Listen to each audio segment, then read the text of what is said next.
The chubby kid behind the counter didn't even try to hide it. He looked the old man up and down, leaned over to the other clerk and said out loud enough for the old man to hear, "Well, would you look at what the wind just blew in? 2 canes. 2, betcha anything he's here to ask us how to load a musket." The other clerk laughed into his hand. The old man in the doorway did not react. He just stood there in his faded field jacket with a cane in each hand, taking the weight off both bad legs, his eyes moving slowly around the shop the way a man's eyes move when he's been in rooms like this one 1,000 times before and does not feel the need to rush. The chubby kid grinned wider. "Sir, you sure you got the right place? The pharmacy's 2 doors down." And what neither of those young men behind that counter understood, what they could not possibly have understood in the 3 seconds before the back office door slammed open and their boss came running out white as a sheet, was that the old man leaning on those 2 canes had once carried a dying Marine 4 kilometers through a rice paddy in Quang Tri province with a shattered femur and 2 rounds in his own back, and that dying Marine had been their boss's father. If you believe every old man who walks through a door deserves to be treated like he might be the most important person in the room, because sometimes he is, do me a favour right now and type the words "Thank you, sir" in the comments, because in about 90 seconds, a man is going to stand at attention in front of that cash register, and the whole shop is going to learn exactly why. His name was Harold Merritt, and people who had known him a long time called him Hal, though there weren't many of those people left anymore. He was 78 years old that October morning, and he walked with 2 canes because his right hip had been replaced twice, and his left knee had been replaced once, and there was a piece of shrapnel in his lower back, the size of a pencil eraser, that the army doctors in 1970 had decided was safer to leave in than to dig out. 53 years later, Hal Merritt was living proof that they had been right about that, but only barely. He lived in a small white house on a gravel road about 9 miles outside of a little town in eastern Tennessee, a house with a porch he had built himself, and a yard where a fat old yellow dog named Biscuit spent most of the day asleep in a patch of sun. His wife Della had died in 2019, quietly, in her sleep, the way she had lived, without making a fuss, without wanting anyone to make a fuss on her behalf. Hal still set the kitchen table for 2 every night out of pure muscle memory, and still caught himself calling her name from the back porch when he saw the first lightning bugs come out in June. He moved slow now. Everything took longer than it used to. Getting out of a chair was a campaign. Getting into the truck was a whole operation. But his hands were still steady, and his eyes were still good, and there were 2 things in this life that Hal Merritt still did well and did often. One of them was sit on his porch in the evening and watch the sky turn colours. The other one was shoot a pistol. He had been shooting since his daddy put a single-shot .22 in his hands when he was 8 years old, and he had kept shooting after the war, and he had never quite stopped, because the quiet, steady rhythm of it, the breath, the trigger, the sight picture, was one of the only things in his life that had never once let him down. Callahan's Firearms and Range sat on the outside of town on a 2-lane highway, in a long, low building with a gravel lot and a big hand-painted sign out front that had been repainted once every 3 years since 1987. Ray Callahan had inherited the shop from his father in 2012, the same year his father, Thomas Callahan, had finally lost a long and quiet battle with the cancer that had been growing in his right lung since about 1995. Ray was 54 years old now, and he ran the place the way his father had run it, which was to say honestly and patiently, and without ever cheating a customer on a trade-in, even when he could have. Callahan's was not a fancy shop. The carpet was the same carpet his daddy had put down in 1993. The display cases were the same display cases. Behind the main counter, mounted on the wood-panelled wall in a simple black frame, there was a photograph that had hung in that exact spot for as long as Ray could remember.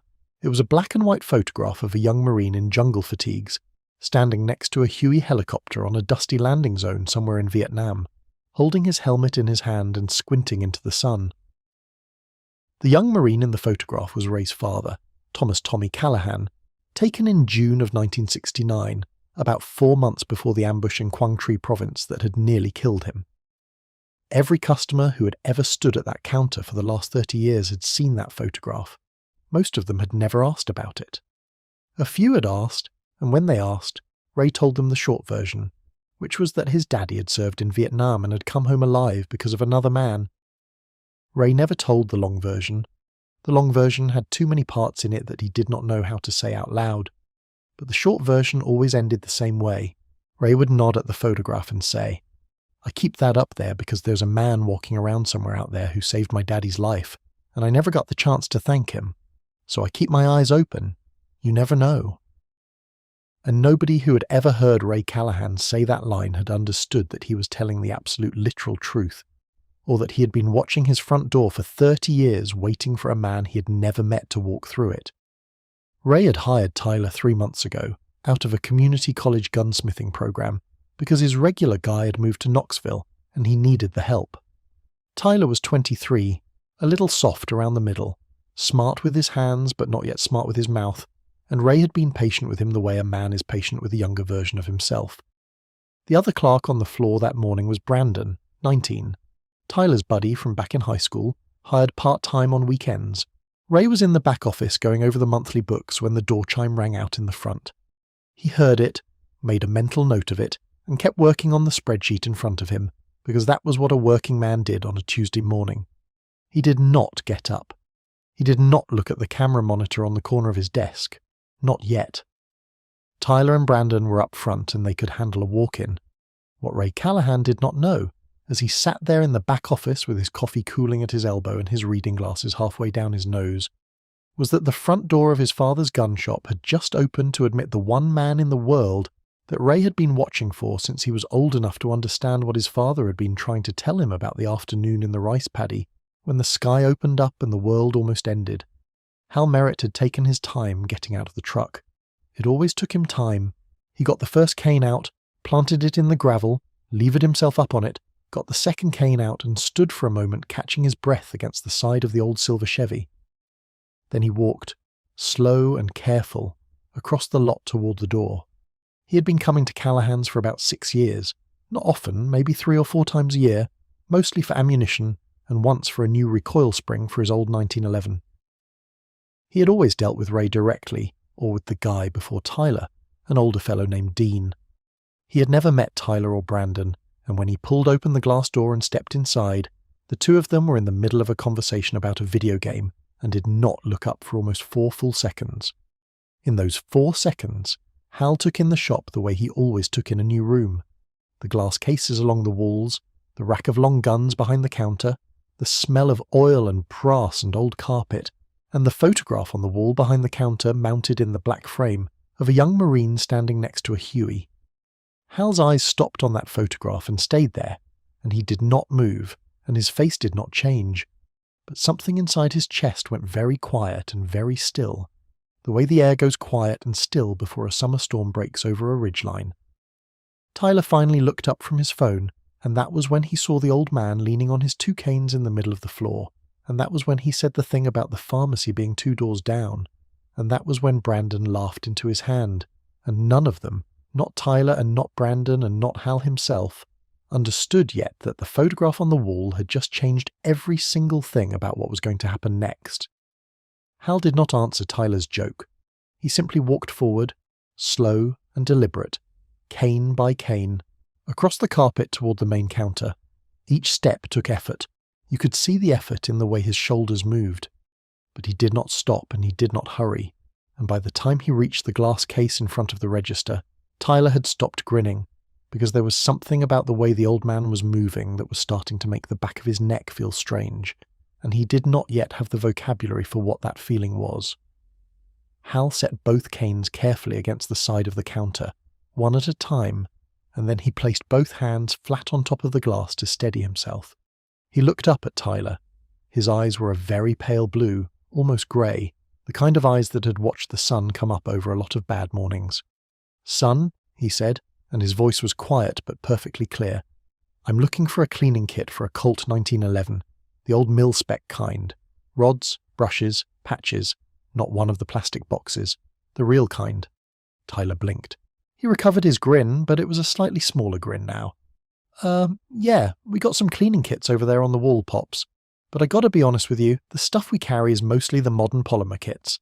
The old-school brass rod setup, that's kind of a collector thing now. You might have better luck at a gun show." Hal looked at him for a long silent second.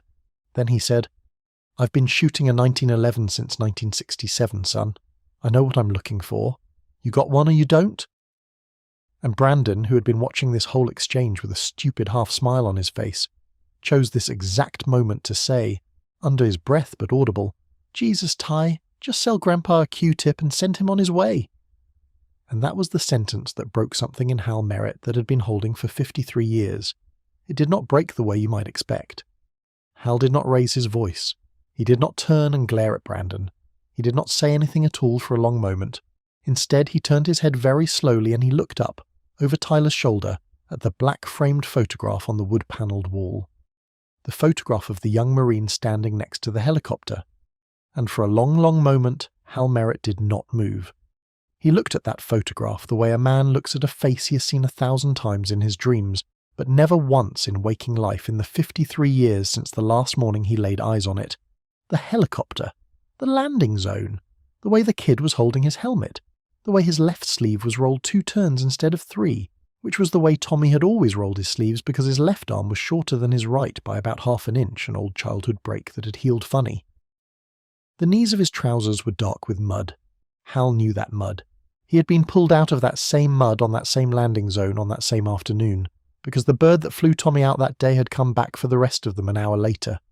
Hal's hand came up very slowly and settled on top of his own left cane where it leaned against the counter, and he gripped that cane so hard that the knuckles of his old brown hand went white, because he was afraid that if he did not hold on to something right now, he was going to fall down.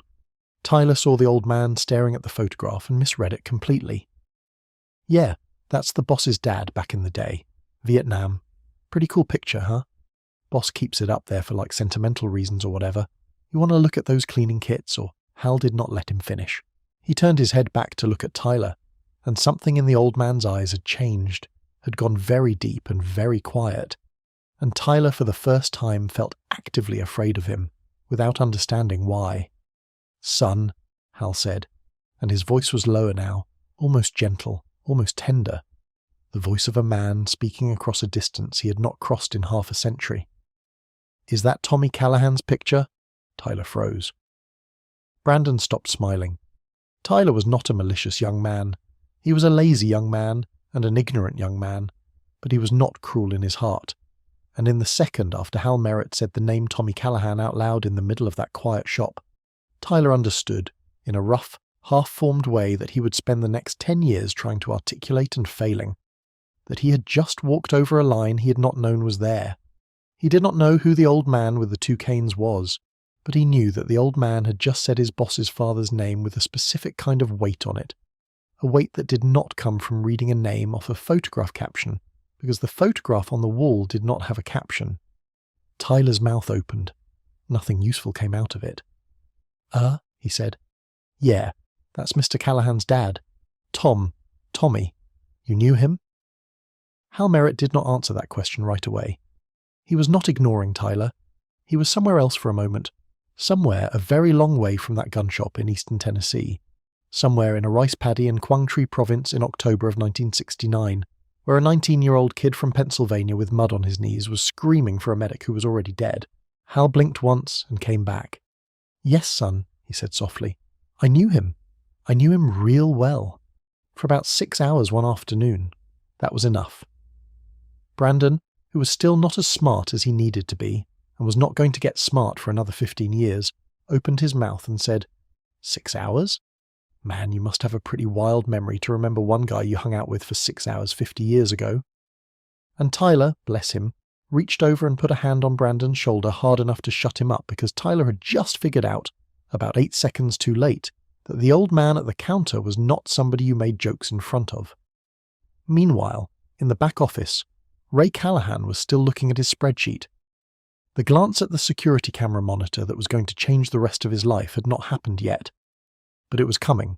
It was about 30 seconds away now, and the thing it was going to show him was an old man with 2 canes standing in front of his cash register, staring at the photograph of Tommy Callahan, U.S. Marine Corps, 19 years old, October 1969. Ray reached for his coffee and found it cold. He made a small annoyed sound and pushed his chair back from the desk to go get a fresh cup from the little pot on top of the filing cabinet, and when he stood up, his eyes swept across the camera monitor in the corner of the desk out of pure unconscious habit, the way a shopkeeper's eyes always sweep across a monitor when he stands up in a back office. The monitor was split into 4 feeds: front door, counter, long gun wall, parking lot. Ray's eyes moved across the 4 feeds in the same order they always moved, and they stopped on the counter feed, because there was an old man standing at the counter who was staring up at the wall behind Tyler, and something about the tilt of the old man's head and the set of his shoulders, even in grainy black and white on a cheap monitor, made Ray's stomach drop about 6 inches inside his body for reasons he could not immediately identify. He stood there frozen for a second. Then he took 1 step closer to the monitor, then another.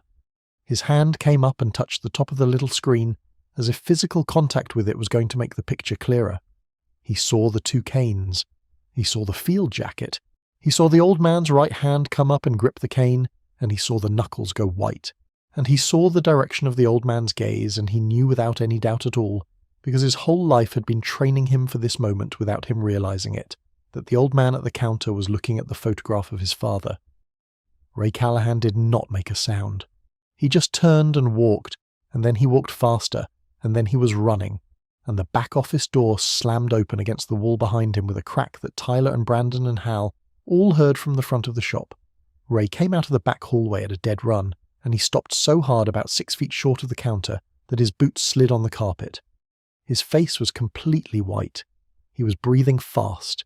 He looked at Tyler and Brandon for about a quarter of a second, and then he looked at Hal Merritt, and he looked at Hal Merritt for a long, long time, and nobody in that shop said anything at all. Hal looked back at him. The 2 of them had never laid eyes on each other before, and yet Ray Callahan knew. He knew the way a son knows a thing about his father's life that his father has told him across a kitchen table on 10 different quiet evenings over the course of 30 years. He knew the way a man knows when a prayer he has been saying without knowing he was saying it has finally been answered. Ray took 1 slow step forward. His voice when it came out was not steady. "Sir," he said. "Sir, I'm sorry, I don't mean to be forward, but I have to ask you a question." Hal nodded very slightly. "Go ahead, son." Ray swallowed. "Sir, is your name Harold Merritt?" And the old man at the counter closed his eyes for a second, and then opened them, and 2 tears rolled very slowly down the deep lines of his face, and he said, "Yes, son, that's me." Ray Callahan did the one thing in that moment that his body knew how to do without his brain having to give it any orders at all. Ray Callahan, 54 years old, owner of Callahan's Firearms and Range, son of a Marine, came to attention in the middle of his own shop floor.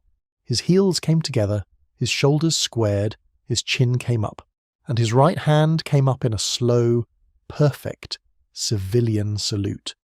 The kind of salute a man gives when he's never worn a uniform himself, but has spent his entire life being raised by a man who did. "Mr. Merritt," Ray said, and his voice cracked on the second word, and he did not care. "Mr. Merritt, sir, it is the honour of my life to have you in this shop. It is an honour, sir. My father talked about you every single year on the 23rd of October for 43 years until the day he died. My father never stopped looking for you, sir. I never stopped looking for you. Sir, welcome, welcome. Please, please, sir." And Tyler behind the counter was staring at his boss with his mouth hanging open because he had never in 3 months of working for Ray Callahan heard Ray Callahan's voice sound like that, and he was only now, finally, starting to understand what he had done. Hal Merritt did not salute back. He couldn't. His hands were holding him up. Instead, he just lowered his head for a moment, and his shoulders shook once, the small, silent, contained shake of an old man who has been carrying a particular weight for a very long time, and has just been told, without warning, that he can set it down now. When he looked up again, his eyes were wet, but his voice was steady. "Son," he said, "your daddy was a good Marine, a real good Marine, and a better man. I want you to know something. I didn't do anything special that day. I did what any one of us would have done. I just happened to be the one closest to him when he went down. That's the only reason it was me, and not somebody else." Ray shook his head slowly, and now he was crying too, openly, and not trying to hide it. "Sir, with respect, that's not what my daddy told me. My daddy told me there were 3 other men closer to him than you were when that ambush kicked off. All 3 of them were down inside the first 10 seconds. My daddy told me you came across 40 meters of open rice paddy under direct fire from 2 machine guns to get to him. He told me you tied his leg off with your own belt because he'd lost the tourniquet out of his kit. He told me you carried him on your back for almost 4 kilometers to the only patch of ground wide enough for a dust-off to land, and he told me you took 2 rounds through your own back on the way, and you did not stop, and you did not put him down. That is what my daddy told me, Mr. Merritt, every year, for 43 years, until the lung cancer took him in 2012, and he told me the same story on his hospital bed the night before he passed. And the last thing he said to me that I could understand was your name, Harold Merritt, Hal. He said, Raymond, if you ever meet a man named Hal Merritt, you tell him Tommy Callahan went home because of him. You tell him I had a son. You tell him I had a life. You tell him thank you. You tell him thank you for me. Sir. Ray's voice gave out completely on the last word. He lowered his hand from the salute because he could not hold it up any longer, and he took 2 more steps forward and he put both his hands on top of Hal Merritt's hands where they were gripping the edge of the counter, and he held on to them. Tyler, behind the register, had gone the colour of old paper. Brandon had dropped his phone on the carpet. The shop was completely silent except for the low hum of the overhead lights and the sound of 2 grown men trying very hard not to sob out loud in front of each other. Tyler did not know what to do. He had never in his 23 years on Earth been so wrong about another human being so quickly and so completely, and he did not have any tools in his head for what to do about it. He stood there frozen behind the register, his hands flat on the glass, and he watched his boss hold the old veteran's hands, and something inside of him that had been coasting on ignorance and easy cruelty for a long time cracked quietly and started to let light in. When Ray finally stepped back and wiped his face with the back of his wrist, he turned and looked at Tyler, and Tyler expected to be fired on the spot. He was ready to be fired. He had already started mentally composing the story he would tell his mother that night about how he had lost his job because he had been a jackass to a war hero. But Ray did not fire him. Instead, Ray said, in a voice that was shaky but even, Tyler, I want you to come out from behind that counter, and I want you to come over here, and I want you to shake this man's hand. Tyler came out from behind the counter so fast he nearly tripped over the stool. He walked around to where Hal was standing and he stopped about 3 feet away. And then he did the thing that took more courage than anything he had ever done in his short and lazy life up until that point. He stuck out his hand and his voice shook and he said, Mr. Merritt, my name is Tyler Hoffman, and I was the one who made that joke about the pharmacy when you walked in. I was the one who said it. Brandon laughed because I said it first. Sir, there is nothing I can say to you that's going to fix that. I don't expect you to shake my hand. I just want you to know that I said it, and I am sorry, and I am going to remember this morning for the rest of my life. He stood there with his hand out, waiting for the old man to refuse it, ready for the old man to refuse it, feeling that he deserved for the old man to refuse it. Hal Merritt looked at him for a long moment, and then Hal did something that nobody in that shop expected. He smiled. It was a small smile, tired and worn around the edges, but it was a real one. Son, he said quietly, put your hand down for a second. Tyler lowered his hand, confused. Hal went on. I'm going to tell you something, and I want you to really hear me, because I'm only going to say it once. When I was 19 years old, I was a pain in the backside to every sergeant in my platoon. I mouthed off to a gunnery sergeant in Pendleton so bad one time he made me do push-ups until I threw up on my own hands. I was arrogant and I was stupid and I thought I knew everything. That was me at your age. You know what fixed me? Not a speech, not a punishment. One afternoon in a rice paddy fixed me, and I don't wish that afternoon on you or on anybody else, so I'm going to save us both the trouble. You made a joke. It was a dumb joke. You didn't know any better. Now you do. That's the whole lesson. Put your hand out again, son.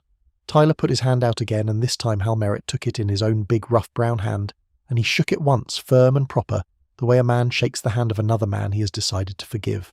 And Tyler Hoffman, 23 years old, stood in the middle of his boss's gun shop and cried very quietly into his own sleeve, because nobody in his whole life had ever given him grace, that cheap and that expensive at the same time. Brandon came out from behind the counter next, shaking, and shook Hal's hand and tried to say something and failed and just nodded instead. Hal nodded back.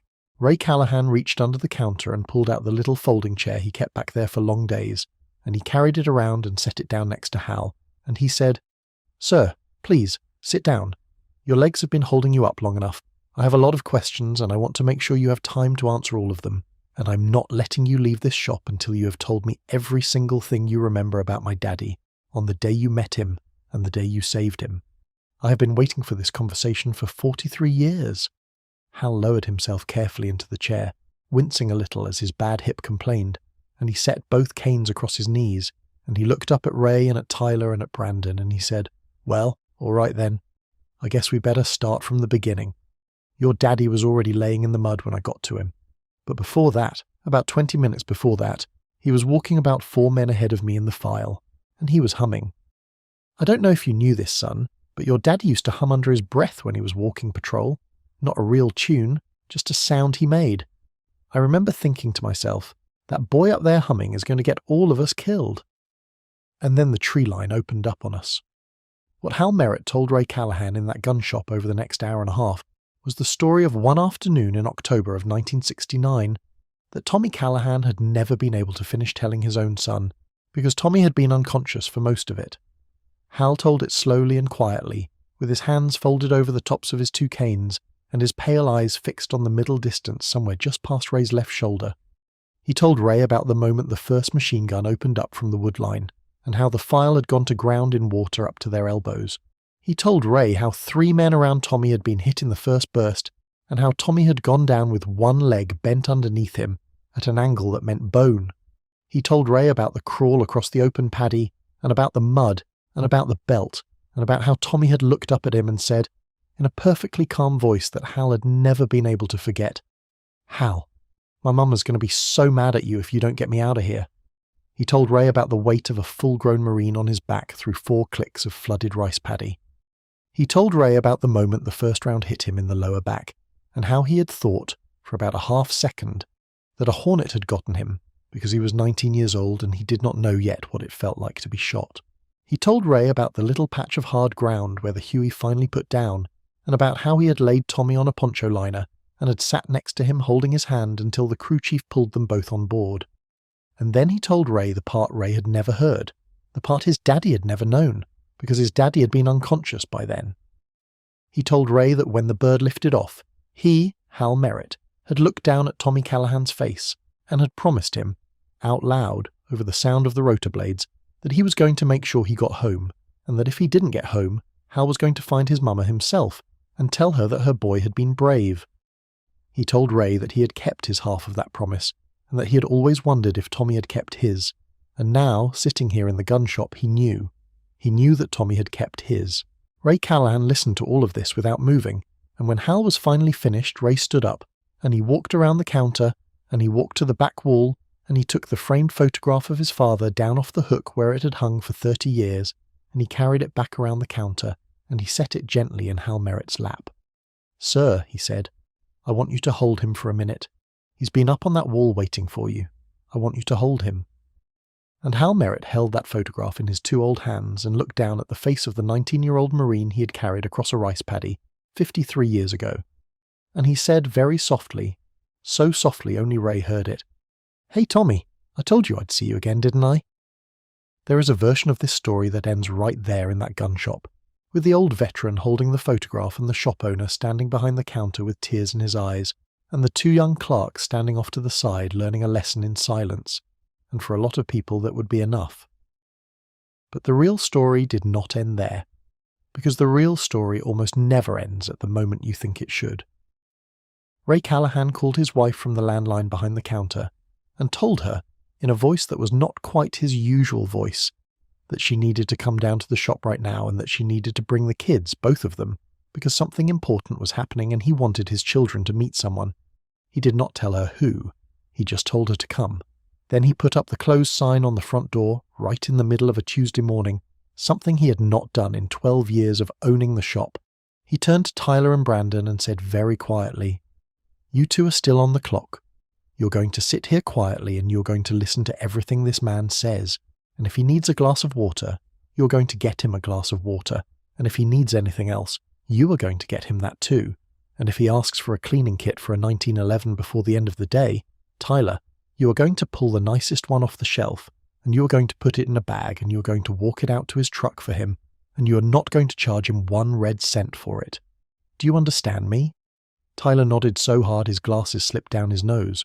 Ray's wife Linda arrived 20 minutes later with their 2 kids, a boy of 14 and a girl of 11, and Ray met them at the door and told Linda in a low voice who the old man in the chair was, and Linda put her hand over her mouth and made a small sound, and then walked into the shop and shook Hal Merritt's hand and did not let go of it for almost a full minute.